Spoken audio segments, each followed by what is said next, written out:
Bismillahirrahmanirrahim. Assalamualaikum warahmatullahi wabarakatuh. Al-Fatihah.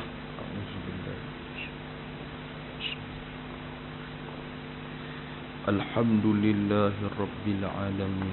Ar-Rahmanir-Rahim. Iyyaka na'budu wa iyyaka nasta'in. Ihdinas siratal mustaqim. Siratal ladzina an'amta 'alaihim ghairil maghdubi.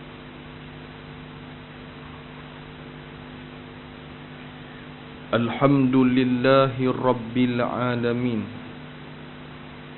Nahmaduhu wa nasta'inuhu wa nastahdihi wa nastaghfiruh. ونتوب إليه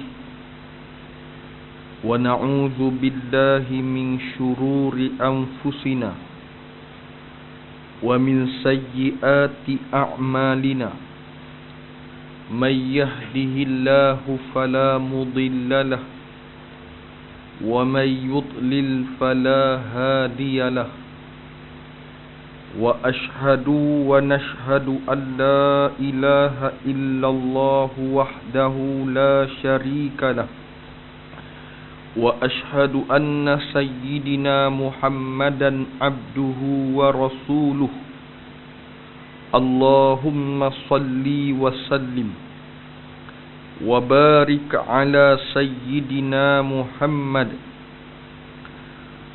وعلى آله وأصحابه واستنى بسنته واهتدى بهديه إلى يوم الدين. قال رب اشرح لي صدري ويسر لي أمري واحلل عقدة من لساني يفقه قولي. Allahumma faqihna fid din wa 'allimna ta'wil wa fahman nabiyyin wa ilhamal malaikatil muqarrabin. Allahumma rabbi yassir wa la tu'assir, rabbi tammim bil khair. Amma ba'. Yang dimuliakan tuan-tuan, ibu-ibu sidang jemaah yang dimuliakan oleh Allah Subhanahu wa taala. Alhamdulillah, pertama-tamanya dan seterusnya, marilah sama-sama kita merofakkan kesyukuran kita kepada Allah Subhanahu wa taala di atas nikmat yang tidak terhitung hebatnya, nikmat Islam serta nikmat beriman kepada Allah Subhanahu wa taala. Sekaligus Allah mengurniakan kita nikmat kita dapat mempelajari ilmu hadis. Al-Imam Al-Bukhari rahmatullahi alaihi. InsyaAllah pada tengah hari ini kita akan menyambung lagi perbahasan tentang ulama-ulama hadis, yang mana kita sudah memilih kitab Irsyadul Qari Bisyarhi Mukhtasar Sahihul Bukhari, yang mana hampir ini kali ketiga kita membahaskan lagi perbahasan terperinci tentang ulama-ulama hadis. Sidang jemaah yang dimuliakan oleh Allah Subhanahu wa taala. Nama kitab, sebelum ni kita mula-mula kita takrif hadis. Lepas tu kita mensyarahkan takrif hadis. Hari ini kita membahaskan pula nama kitab. Nama kitab pula dia kena bahas. Tak ada kitab tak bila lagi Nama kitab ialah Irsyadul Qari Bisyarhi Mukhtasar Sahihul Bukhari. Ini nama yang diberi oleh ulama kita di negara kita, Sahibu Samahah Dr. Muhammad Zulkifli Al-Bakri. Adapun nama kitab asal, kalau tuan-tuan ada kitab dia akan bahaskan. Nama kitab asal ialah Jam'un Nihayah fi Bad'il Ghairal Ghayah. Saya ulang balik, nama kitab dia Jam'un Nihayah fi Bad'i Khairal Ghayah. Ini kitab yang asal daripada penulis ataupun orang yang menyusun kitab ini.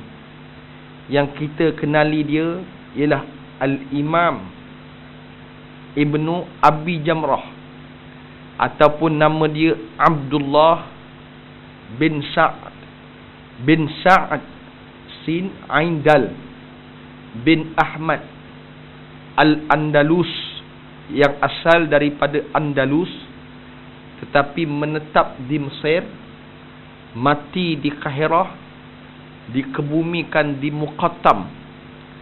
Muqattam ni, kalau orang pergi di Mesir, Muqattam ni dia dekat dengan Madinatun Nas. Madinatun Nas ni bandar Kahirah, yang mana dia dikebumikan di sana. Ini Al-Imam Abi Jamrah, ataupun nama dia Abdullah bin Sa'ad bin Ahmad Al-Andalus, orang Andalus, duduk di Kahirah dan meninggal di Kahirah. Sidang jemaah yang dimuliakan oleh Allah Subhanahu wa taala, sebagaimana yang saya pernah sebut kepada tuan-tuan semua, kitab Mukhtasar Al-Imam Abi Jamrah ni ialah susunan daripada hadis-hadis pilihan Al-Imam Al-Bukhari rahmatullahi alaih. Cuma orang nak tahu pula berapa banyak hadis Al-Imam Al-Bukhari. Berapa banyak hadis Al-Imam Al-Bukhari. Mengikut Jam'ul Makanas Al-Islam, Jam'ul Makanas Al-Islami, dia menyebut seluruh hadis-hadis Al-Imam Al-Bukhari yang ditulis oleh Al-Imam Al-Bukhari sebanyak 7,658 hadis. Daripada 600,000 yang dibentangkan oleh Al-Imam Al-Bukhari, daripada 600,000. 600,000 ni banyaklah.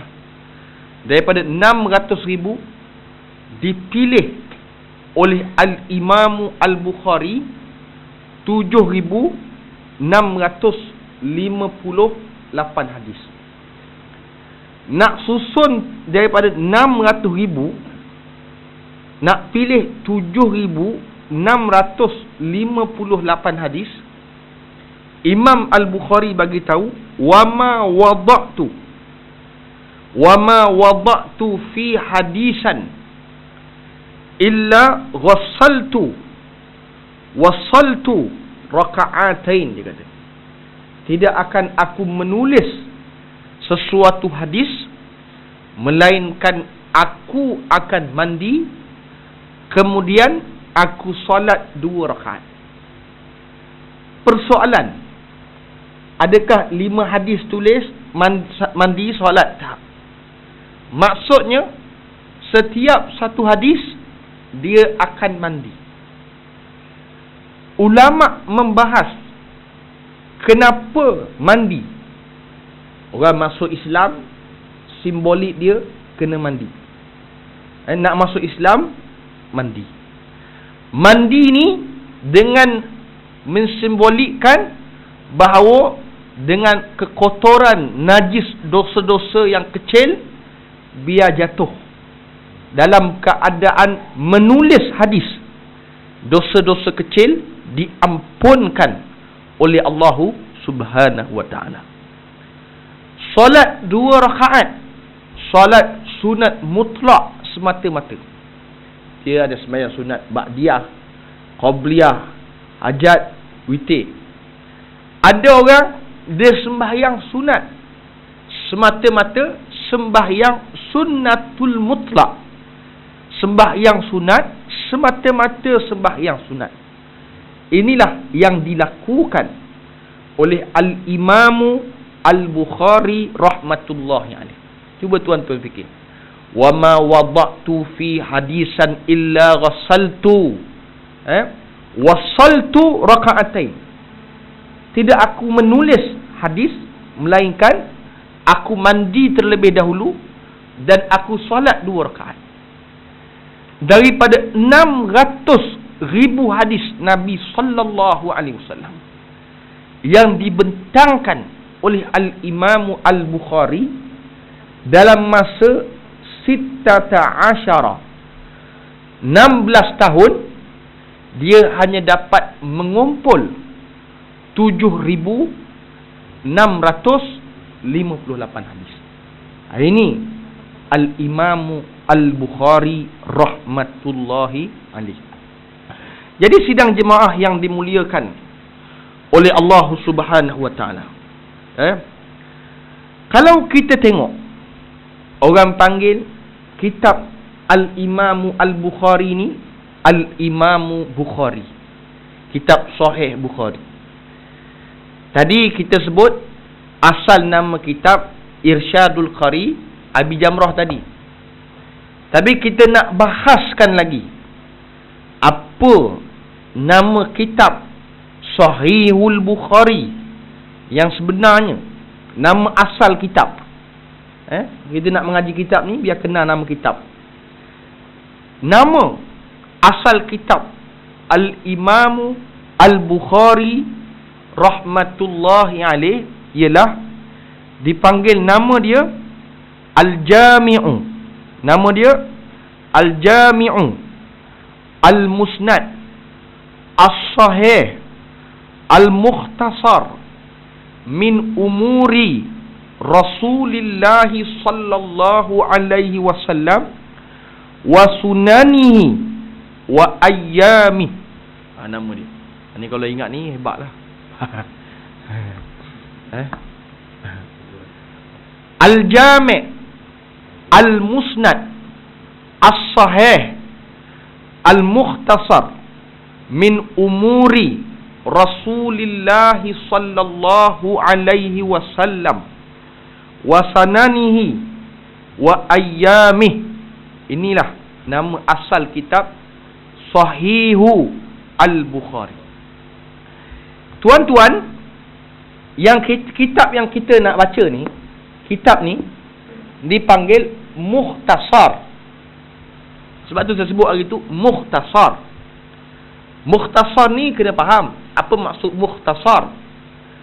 Hadis-hadis yang dipilih pula oleh Al-Imamu Abi Jamrah, asal daripada kitab Imam Bukhari, lalu dipilih hadis-hadis daripada Al-Imamu Al-Bukhari, barulah dipanggil Mukhtasar Al-Imamu Abi Jamrah, ataupun nama dia Abdullah bin Sa'ad bin Ahmad Andalusi, orang Andalus, duduk di Kahirah dan meninggal dunia di Kahirah dan dikebumikan di Muqattam. Jadi sidang jemaah yang dimuliakan oleh Allah Subhanahu wa taala, nama Al-Imamu Al-Bukhari, orang sebut Bukhari, nama dia apa? Nama dia Muhammad bin Ismail bin Ibrahim bin Al-Mughirah bin Al-Bardisbah. Disebut di dalam cerita bahawa Al-Bardisbah ni kafir. Al-Bardisbah ni kafir. Ni dalam kitab sebut. Dan yang mula-mula masuk Islam ialah Al-Mughirah. Tuan-tuan buka lah mana-mana kitab yang ditulis oleh Dewan Pustaka ke, mana-mana kitab yang ditulis oleh ulama-ulama dalam negara kita, dia hanya tulis Muhammad bin Ismail bin Ibrahim bin Al-Mughirah Al-Bardisbah, dia tak tulis. Kenapa? Al-Bardisbah ni dia tidak beragama Islam. Mula-mula yang memeluk Islam itu sendiri, sidang jemaah yang dimuliakan oleh Allah Ta'ala, itulah yang dipanggil Al-Mughirah. Al-Mughirah mula-mula masuk Islam. Persoalan Al-Bardisbah ni tak nak masuk Islam ni, sama ada dia tak nak beriman ataupun Islam tak sampai dekat dia. Itu kita tak berani pertikai. Dia kalau Islam tak sampai ni, dia dipanggil Ahlul Fatrah. Ahlul Fatrah ni, dia ni Islam tak sampai dekat dia. Dalam Quran sebut juzuk ke-15, wa ma kunna mu'azzibin hatta nab'asa rasula. Mereka ni kalau tak sampai agama, tak sampai, bukan sebab dia tak nak terima Islam, bukan dia tak nak beriman, tapi tak sampai dakwah Islam ni, lalu dia dipanggil ahli fatrah, dan mereka tidak diazab oleh Allah Subhanahu wa ta'ala. Sidang jemaah yang dimuliakan oleh Allah Subhanahu wa ta'ala, tadi kita sudah bahaskan hadis Al-Imam Al-Bukhari ni, seluruh daripada hadis-hadis Imam Bukhari yang ditulis Imam Bukhari ni 7,658 hadis Nabi SAW. Tetapi dimukhtasarkan, dipilih pula, dipilih hadis-hadis yang tertentu. Pilih pula. Siapa pilih? Abi Jamrah ni lah yang kita nak baca kitab dia ni. Imam Abi Jamrah, dia pilih pula hadis-hadis yang tertentu daripada 7,658 hadis Nabi Muhammad sallallahu alaihi wasallam di dalam Sahihul Al-Imamu Al-Bukhari rahmatullahi alaih. Dia hanya mengambil 297 hadis Nabi sallallahu alaihi wasallam. Sebab tu kata para ulama, orang-orang awam, macam kita orang awam, dia bukan mengambil daripada dasar pengajian Islam, mengaji dalam bidang-bidang tertentu. Orang awam, walaupun dia tak dapat mengaji keseluruhan hadis Al-Imam Al-Bukhari, dia boleh belajar sedikit dalam kitab ni yang saya sebut tadi, 297 hadis Nabi sallallahu alaihi wasallam. Walaupun sedikit, kita dapat juga mengambil berkat daripada hadis Al-Imam Al-Bukhari rahmatullahi alaih. Tuan-tuan semua, kita tahu dan kita maklum bahawa kategori sahih ni terletak kepada Bukhari dan Muslim. Kita baca hadis riwayat Bukhari Muslim, ataupun dipanggil rawahu syaikhan, ataupun dipanggil ittifaq, ittifaqu Bukhari wal Muslim. Kalau dikatakan sahih, maka kategori sahih ni diangkat Bukhari dan Muslim.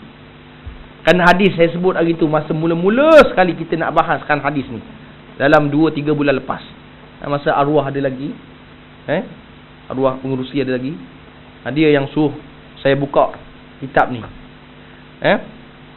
Jadi kita bahas mula-mula antara sahih Bukhari dan Muslim.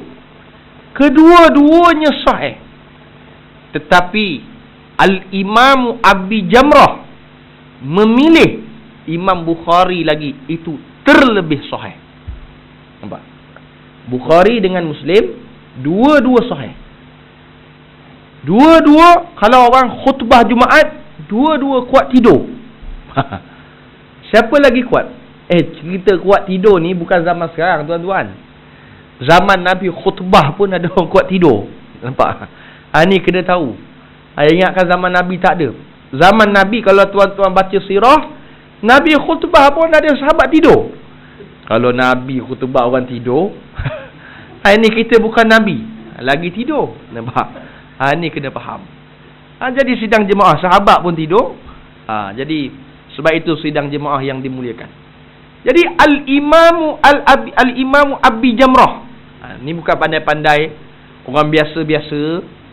Bukan pandai-pandai orang biasa, pandai-pandai nak kata Imam Bukhari lebih. Ni tak. Ini yang ditetapkan oleh Al-Imam Abi Jamrah sebagai seorang ulama yang hebat. Antara Bukhari dan Muslim, dia menyatakan Bukhari itu lebih sahih berbanding Al-Imamul Muslim. Sebab tu Al-Imamu Al-Bukhari, dia antara Bukhari dengan Muslim yang lebih soleh, itulah Al-Imamu Al-Bukhari. Kenapa Imam Abi Jamrah sanggup menyatakan sedemikian? Kerana guru yang paling hebat kepada Imam Muslim itulah Al-Imamu Al-Bukhari rahmatullahi alaih. Sebab tu dia tak boleh letak Muslim Bukhari, dia mesti letak Bukhari wal Muslim. Sebab Imam Bukhari merupakan guru kepada Al-Imamul Muslim rahmatullahi alaih. Antara sebab dipanggil Bukhari itu lebih sahih, doa Imam Bukhari itu lebih mustajab daripada Al-Imamul Muslim. Imam Bukhari lebih mustajab doa dia. Kita tak tahu siapa mustajab ke tak mustajab ke, kita tak tahu.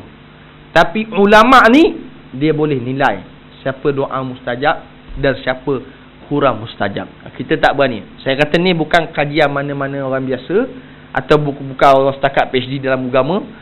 Tapi ni seorang ulama, Imam Abi Jamrah ni ulama hadis, kemudian dia waliullah. Dia biar tahap dia. Yang ketiga, Al-Imamu Al-Bukhari mendoakan orang yang membaca kitab dia. Dia doakan pula. Imam Muslim, dia bukan tak nak doa, tapi terlepas pandang untuk mendoakan orang yang menulis, membaca kitab dia. Ada tak tuan-tuan beli buku hari ni? Depan siapa baca buku saya ni, saya doakan dia panjang umur, murah rezeki. Ada tak? Ada tak? Orang tulis je buku. Sekarang ni ada orang pula mengajar atas masjid, dia buat modal. Saya kat belakang ada jual Milo, jual saudak, jual madu. Siapa tak beli pendek umur. Nampak? Tu tak boleh lah.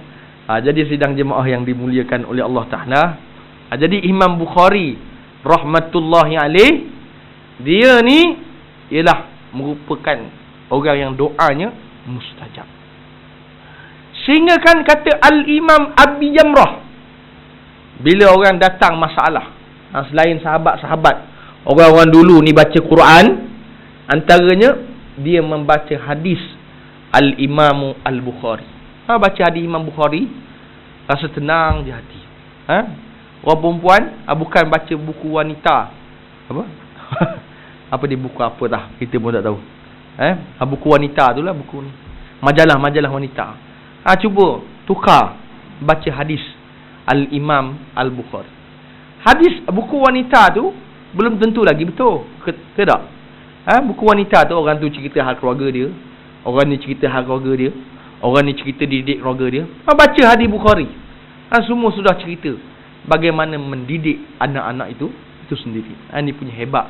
Itulah Al-Imamu Al-Bukhari rahmatullahi alaih.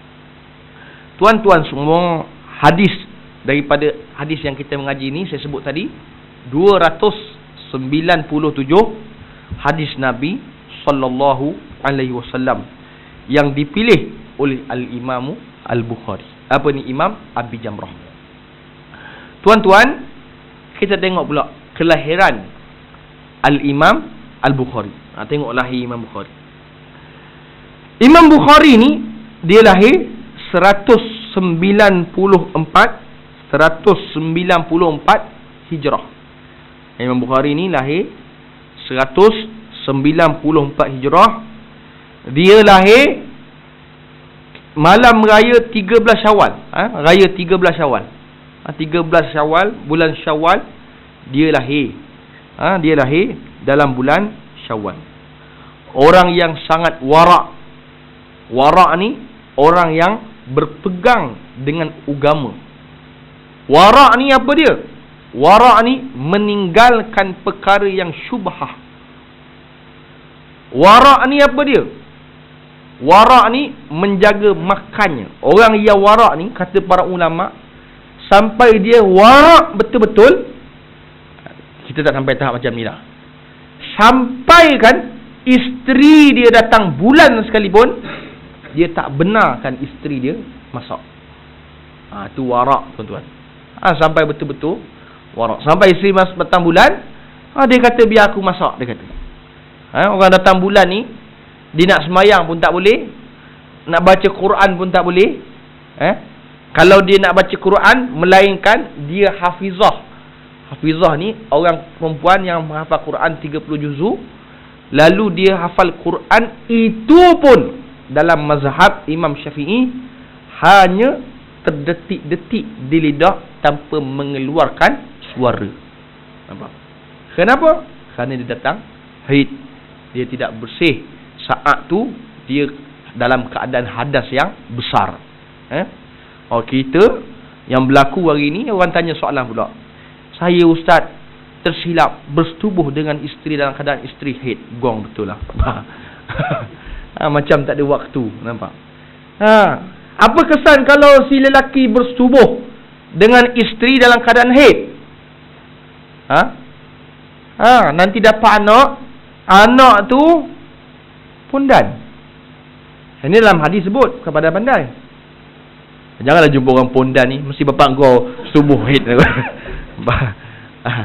Sebab tu dilarang. Nampak? Jadi sidang jemaah yang dimuliakan oleh Allah Subhanahu Wa Taala.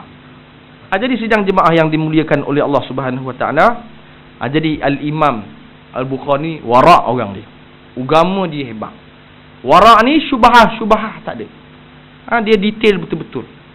Sampai kan kalau orang nak beri makan kepada dia, tanya, daripada duit mana kamu peroleh? Berhenti ke dah? Berhenti. Boleh teruskan. Sampai berapa? 1 suku. Jadi sidang jemaah yang dimuliakan oleh Allah Subhanahu Wa Taala. Hadis sahih yang menentukan. Okey.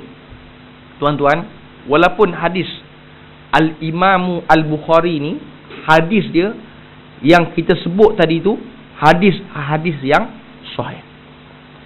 Ada orang soal, Imam Bukhari dia tak ada tulis ke hadis-hadis dhaif? Ada. Hadis-hadis dhaif ni ada. Hadis dhaif ni boleh beramal ke? Hadis dhaif ni boleh beramal, tapi dia tak boleh menentukan hukum.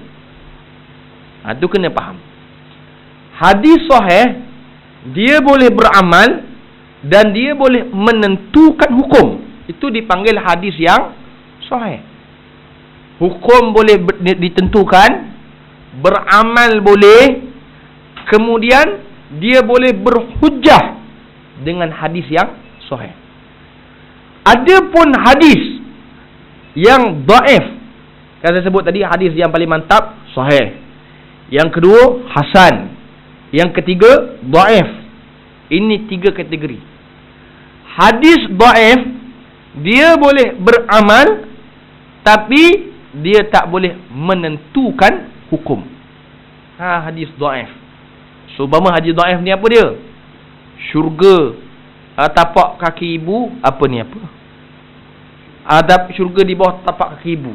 Kita dulu kecil-kecil, cikgu kata kat sekolah, tapak kaki ibu ni ada syurga. Kita balik rumah tengok, tak ada pun syurga. Jadi ini hadis dhaif. Boleh percaya? Boleh. Boleh buat hujah? Boleh buat hukum? Tak boleh.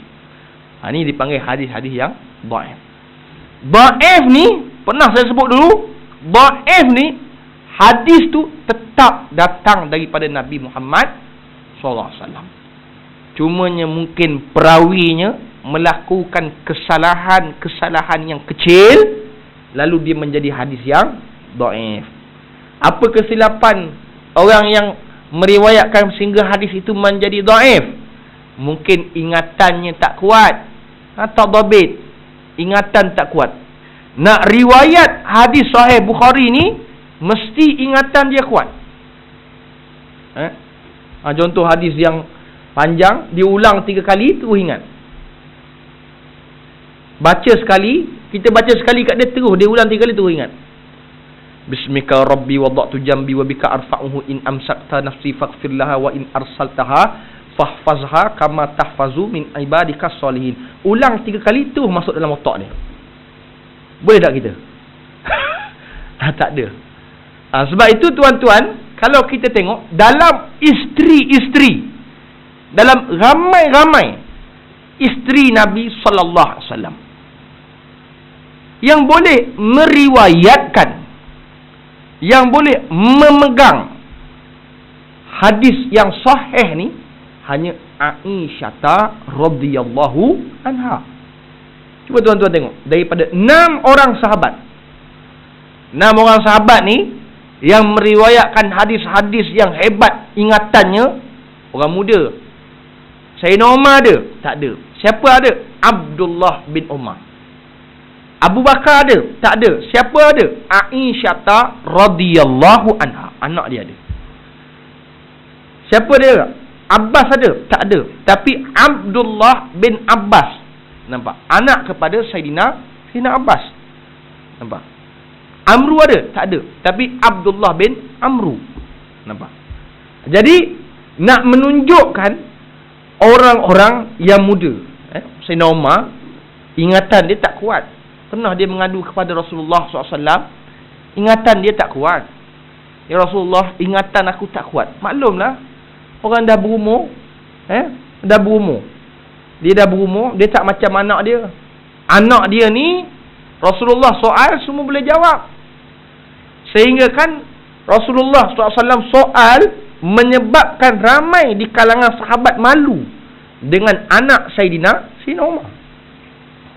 Sehingga satu hari Sayyidina Umar nak keluar rumah, Sayyidina Umar pesan ke anak dia, nanti kalau Nabi soal, jangan jawab tu. Ini disebut, jangan jawab. Dia kata nanti buat malu aku, dia kata. Nampak? Ni nak menunjukkan anak Sayyidina Umar ni orangnya cerdik. Seumpama Abdullah bin Abbas. Tuan-tuan pun tahu Abdullah bin Abbas ni bukan sahaja hebat tak hebat. Dia ni umur 10 tahun. 10 tahun umur dia. Seumpama merupakan leader bagi mazhab-mazhab. Bagi mazhab. Seumpama Imam Syafi'i. Dia jadi mazhab, dia jadi leader pun umur dia awal 50-an. Meninggal umur 53. Tapi Abdullah bin Abbas ni umur 10 tahun. Merupakan rujukan orang-orang yang berada di Madinah Al-Munawwarah. Ini nak cerita.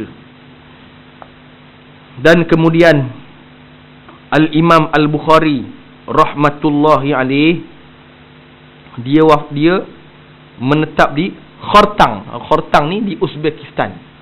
Siapa pernah pergi Uzbek, pergi tengok makam Al-Imam Al-Bukhari. Pergilah Uzbek, pergi Mesir pun pergi. Kita menganut mazhab Syafi'i, pergi tengok siapa dia Imam Syafi'i. Pergi Uzbek tengok Imam Bukhari rahmatullahi alaih. Dia wafat ni, meninggal dunia tahun 256 Hijrah, malam hari raya Aid Al-Fitri. Ni Al-Imam Al-Bukhari. Guru-guru Al-Imam Al-Bukhari. Ni baru Imam Bukhari, guru dia ialah yang pertama Al-Imam bin Hanbal, Ahmad bin Hanbal. Mazhab Hanbali yang pernah kita sebut, mazhab yang paling tinggi pengaruhnya mazhab Hanafi. Bukan Syafi'i. Kita duduk dekat Malaysia, duduk kat taman kita rasa Syafi'i lah paling kuat pengaruh. Nampak? Kita buat kajian, tengok ulama buat kajian seluruh dunia. Yang paling pengaruh ialah mazhab Hanafi. Mazhab Syafi'i yang paling detail, yang paling halus, yang paling terperinci amalan mazhab Syafi'i rahmatullahi alaih. Seumpama mazhab Syafi'i ada sangat perinci, yang pernah saya bahaskan dulu, seumpama darah orang perempuan. Imam Syafi'i dia perincikan. Dalam mazhab lain, orang perempuan beranak, dia sekali mandi je stop nifas, betul tak? Tapi mazhab Syafi'i perincikan lagi. Ada bezakan pula. Darah al-wiladah, baby yang keluar sekali dengan darah tu, darah dekat baby tu dipanggil darah al-wiladah. Mak dia sihat sikit, mandilah, dipanggil akad yang pertama, mandi darah, mandi hadas al-wiladah. Stop nifas, mandi lagi sekali, akad hadas besar, dipanggil darah nifas. Ni kadang-kadang orang tak tahu. Orang mandi sekali je, situlah nifas, dan dia tak tahu apa dia al-wiladah. Sebab orang Melayu kita, dia kena darah ni dua, head, nifas, head, head, nifas, head. Nampak? Dia tak tahu lebih-lebih. Head dengan nifas pun tertukar. Nampak? Tanya head berapa lama? 40 hari 40 malam. Nampak? Tertukar head dengan nifas. Jadi sidang jemaah yang dimuliakan oleh Allah Ta'ala, Al-Imam bin Hanbal, dia ni ulama hadis, dan dia ni merupakan mazhab yang paling rendah pengaruhnya. Mazhab paling tinggi sebut tadi Hanafi, sebab dia ni lah yang paling tua di kalangan mazhab. Mazhab yang kedua Syafi'i. Mazhab ketiga Maliki. Walaupun Imam Syafi'i belajar dengan Imam Malik, tetapi mazhab Al-Imam Syafi'i lebih tinggi pengaruhnya mengatasi gurunya Imam Malik. Buktinya, Imam Malik ni ulama Darul Hijrah. Ulama Darul Hijrah ni lahir di Madinah, besar di Madinah, belajar di Madinah, menjadi ulama di Madinah. Tapi orang Madinah tak guna pakai pandangan Imam Malik. Kita pergi Madinah hari ni, orang Madinah dia guna mazhab Hanbali dengan Hanafi, dua ni. Di Madinah dia berat Hanbali dengan Hanafi.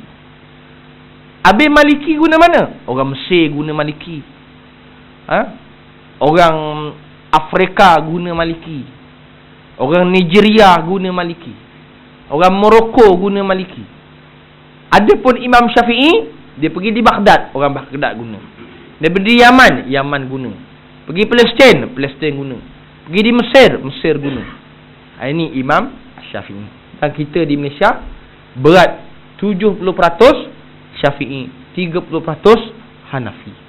Mazhab di Malaysia dia tak ada Hanbali dengan Maliki. Kita hanya dikenalkan dengan Syafi'i dengan Hanafi. Orang Melayu guna Syafi'i, orang India Muslim ataupun Burma ataupun dalam Pakistan, dekat Kuala Lumpur ni kan ada masjid Pakistan, ada masjid India, ada dia semua menggunakan mazhab Hanafi rahmatullahi alaihi. Al-Imam Ahmad bin Hanbal, ini merupakan ulama hadis, dan dia pun merupakan ulama mazhab. Sehingga Imam Ahmad bin Hanbal ni kena tahu, dia ni anak murid kepada Al-Imam Asy-Syafi'i. Imam Syafi'i punya rendah hati. Dia kata, wahai Ahmad, nanti kalau hadis-hadis yang aku tidak ketahui, maka kau berilah tahu kepada aku. Kata Imam Ahmad bin Hanbal, baiklah. Imam Ahmad bin Hanbal rahmatullahi alaih merupakan guru kepada Al-Imam Al-Bukhari. Yahya bin Ma'in, Abu Nu'aim, Makki bin Ibrahim, Muhammad bin Abdullah Al-Ansari, Abu Asim Syaibani, Muhammad bin Yusuf Firyani, Abdullah bin Yusuf, Abdullah bin Muhammad, Musa bin Ismail, Muhammad bin Abdul Rahim, Sulaiman bin Har, Abdullah bin Musa, Affan, Abi Asim An-Nabil, Abu Mushir dan lain-lain. Cuma yang terkenal ialah Imam Ahmad bin Hanbal. Kategori anak muridnya Imam Turmuzi. Imam Turmuzi anak murid Imam Bukhari. Imam Muslim, Imam Nasai, Imam Hatim, Amru bin Ali, Ibrahim Al-Harbi. Sebab itu Imam Bukhari ni dia tak ada anak. Dia tak kahwin, tak ada anak. Lalu sidang jemaah yang dimuliakan oleh Allah Subhanahu Wa Taala, Imam Bukhari ni dia dapat melahirkan anak-anak di generasi dia yang mahu kepada agama. Sebab tu zaman Imam Bukhari ni pecah rekod. Bila budak-budak ni tanya, "Wahai anakku, besar nanti nak jadi apa?" "Mufassirin, wahai ayah." Besar nanti aku nak jadi ahli tafsir. "Wahai anakku, besar nanti nak jadi apa?" "Ahlul hadis, wahai ayah." Besar nanti nak jadi apa? Nak jadi fuqaha, wahai ayah. Ini anak-anak di zaman Imam Bukhari. Sebab itu di zaman Imam Bukhari ramainya terlantik hadis. Imam Muslim, anak zaman Imam Bukhari. Imam Tirmizi, anak zaman Imam Bukhari. Imam Nasai, anak zaman Imam Bukhari. Anak-anak di zaman Imam Bukhari yang belajar dengan Imam Bukhari menjadi ulama saat itu yang dididik oleh Imam Bukhari. Dia tak ada anak, tapi anak-anak murid dia yang menjadi. Nampak? Kalau tanya anak sekarang, anak jadi apa anak? Anak masuk apa ni apa? Apa dah anak kecil tu apa dah? Tak apa benda dah. Mak dia menangis teresok-esok. Anak kalah punya. Wa na'udzubillah min zalik. Jadi sidang jemaah yang dimuliakan oleh Allah Taala. Sebab itu saya teringat lagi kata Dr. Yusuf Qardawi. Zaman hari ni kalau ada 10 orang anak, satu anak tu kita letak dada dia dalam Quran, letak hadis dalam Quran dalam dada dia, hadis dalam dada dia, kita didik dia. Mudah-mudahan seorang ni dia jadi aset kita bila mana kita berada di masyar. Kalau ada 10 orang, lantik seorang. Kalau ada 7 orang, lantik seorang. Kata Dr. Yusuf Al-Qardawi rahmat hafizahullah taala. Jadi sidang jemaah yang dimuliakan oleh Allah Subhanahu Wa Taala. Jadi insya-Allah dalam kuliah akan datang kita akan bahaskan lagi terperinci siapa lagi pengenalan para ulama Al-Imam Al-Bukhari dan Al-Imam Abi Jamrah.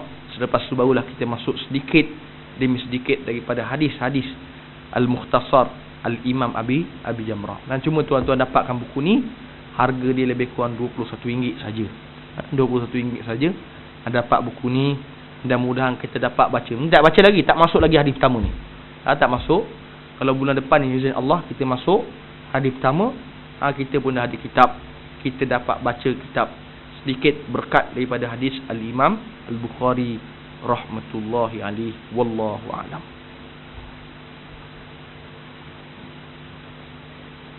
Tak ada soalan Ada soalan? Mana?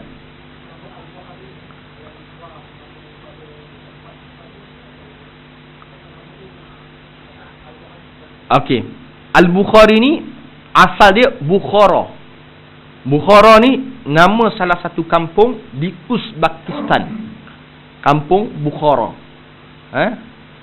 Jadi Bukhara ni sempena nama tempat dia. Macam Imam Nawawi, nama dia Abu Zakaria Mahyuddin, nama Imam Nawawi.